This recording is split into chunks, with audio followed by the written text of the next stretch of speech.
Fundamentals of electrical എഞ്ചിനീയറിംഗിൽ രണ്ടാമത്തെ മോഡ്യൂളിലെ ആദ്യത്തെ ഭാഗം ആദ്യം ചോദ്യം ചോദിക്കാൻ സാധ്യതയുള്ള ക്വസ്റ്റ്യൻസ് ആണ്.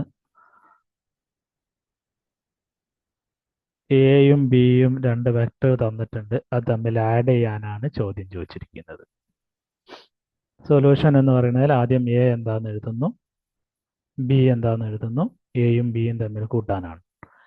16 + j 12 +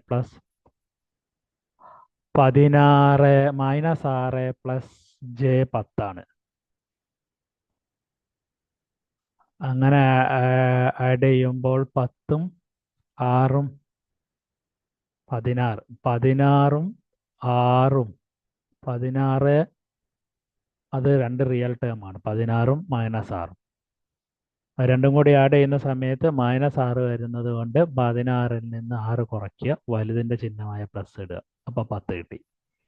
ഇനി ജെ ടേമുകളെല്ലാം കൂടെ കൂട്ടുക, എല്ലാം പ്ലസ് ആണ്. 12 + 10.4 22.4 ആൻസർ ആയിട്ട് വരും.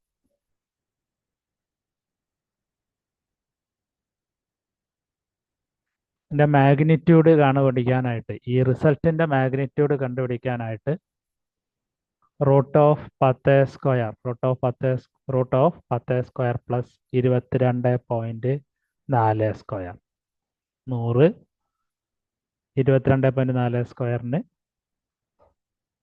അങ്ങനെ ഈ മാഗ്നിറ്റ്യൂഡ് ഓഫ് സി, റിസൾട്ടിൻ്റെ മാഗ്നിറ്റ്യൂഡ് എന്ന് പറയുന്നത് 24.5 ആണ്. സ്ലോപ്പ് ഓഫ് സി എന്ന് പറഞ്ഞാൽ tan ഇൻവേഴ്സ് 22.4 ഡിവൈഡഡ് ബൈ 10 ആണ്. അപ്പോൾ tan ഇൻവേഴ്സ്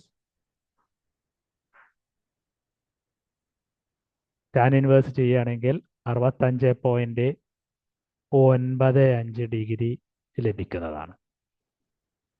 പോളാർ ഫോമിലോട്ട് എഴുതുകയാണെങ്കിൽ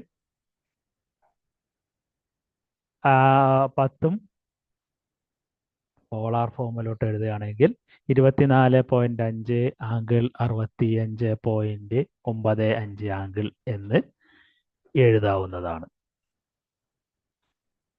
Thank you for watching this video.